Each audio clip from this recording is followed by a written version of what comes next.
राष्ट्र हित के मुद्दे पर हाँ कांग्रेस से ही सवाल ले लूंगी, एक बार उनका जवाब ले लेती हूं। ये जो खालिद सियासत इस देश के भीतर हो रही है, ये देश को कहां लेकर जाएगी? पहलगाम हमले के बाद प्रधानमंत्री ने सबसे पहला जो बड़ा कार्यक्रम था वो बिहार में ही किया था, और जब कोई सैनिक मरता है देश के अलग अलग हिस्सों का होता है जो शहीद होता है बॉर्डर पर, इस बात को क्यों समझ में नहीं आता?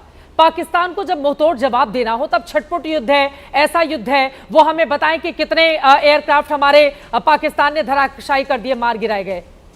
ये कोई सवाल होता है इस समय मौजूदा परिदृश्य में पूछने का? शक्ति यादव जी।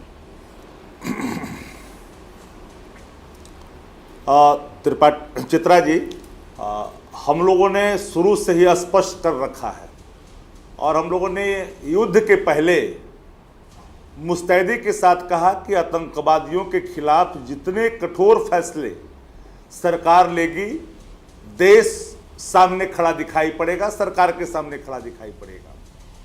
और नेता प्रतिपक्ष तेजस्वी जी ने इन बातों को जोर दे के कहा था। हमारे सेना जो देश की सेना है उस पर सबको गर्व है, शौर्य पर, पराक्रम पर। स्ट्राइक हुआ, हमने कहा कि चाहे वो मांग की सिंदूर हो या माँ की कोख हो या बहनों की कलाई हो, उसकी रक्षा करने की आवश्यकता जब भी आन पड़ती है, सेना 4 कदम आगे बढ़ करके मान में घुस करके हौसले को उसको चकनाचूर करता है और परास्त करता है। भारतीय सेना का ये जज्बा है, पराक्रम है। और अतीत के कालखंडों में लोगों ने देश के सेना के जज्बे को देखा है, आज भी सलाम करता है। सवाल यहाँ नहीं है पाकिस्तान परस्त टिप्पणियां हिंदू मुसलमान पाकिस्तान करने वाले कर रहे हैं, जिनको जिस रूप में करनी है, जिनकी आदत की शुमार हो गई, जिनकी राजनीति वही टिकी हुई है, लगातार करते रहते हैं। पर मैं एक बात कहूं, देश के बाहर देश की एकता जानी चाहिए, इस बात को लेकर के हमारे नेता ने कहा। लेकिन एक बात है कि पूरी युद्ध के समय में हमारे मित्र राष्ट्र जितने थे एक खुलकर के हमारे साथ जब नहीं आए तो एक चिंता सी लगी। हम अपने विदेश नीति पर क्या पुनर्विचार कर सकते हैं? कौन से ऐसी जरूरत आने पर क्या ऐसी स्थिति उत्पन्न हुई कि मित्र राष्ट्र हमारे साथ कंधे में कंधे मिला करके कुछ कहा नहीं? हम तो एक बात, इन बातों को लेकर के शुरू से कहा कि अगर कोई भी व्यक्ति सेना के पराक्रम पर सवाल खड़ा करता है, भारतीय जनता पार्टी के कई नेताओं ने उनके पराक्रम को चरणों में ला करके लाने की बात कह दी। कई नेताओं ने हमारे देश की कई बेटियों के बारे में क्या कहा।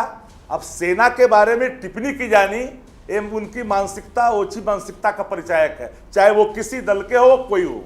हाँ, एक सवाल बनता, जो सवाल सामने आप रेंगता है और दौड़ता है, जिन सवालों पर आप डिबेट करते हैं। ये बात सही है, युद्ध हुआ, 2 दिन का हुआ, 4 दिन को हुआ, युद्ध की लंबी अवधि नहीं चली।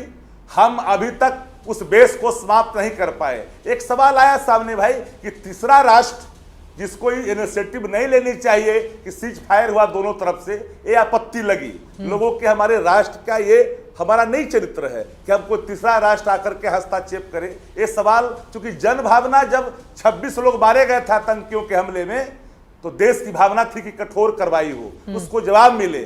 आज देश की भावना क्या है ये भी समझने की आवश्यकता है। सत्ता में बैठे लोग हों या विपक्ष में बैठे लोग हों, सबको इन बातों पर पुनर्विचार करनी चाहिए। सवाल इतनी ही से समाप्त नहीं हो जाती। सवाल अगर आप लगातार अपमानित करोगे, राजनीतिक लाभ लेना है, लीजिए, कोई मना नहीं करता। हर कोई राजनीतिक लाभ के लिए ही अगर काम करो, अरे राष्ट्र सर्वोपरि है, राष्ट्र की एकता, अखंडता, संप्रभुता कायम है ना, तो राजनीति तो कर ली जाएगी। लेकिन जब राष्ट्र की बात आती है तो राष्ट्रीय एकता में कहीं अलग राय नहीं होती है। लेकिन राय अलग करने के लिए अगर बीज आपने बोया तो आपको उन सवालों से बचना पड़े, नहीं बचिएगा, आपको जवाब मिलेगा। तो जवाब जो लोग दे रहे हैं तो आप एक तरफा नहीं समझिए, आखिर एक क्रिया का प्रतिक्रिया का हिस्सा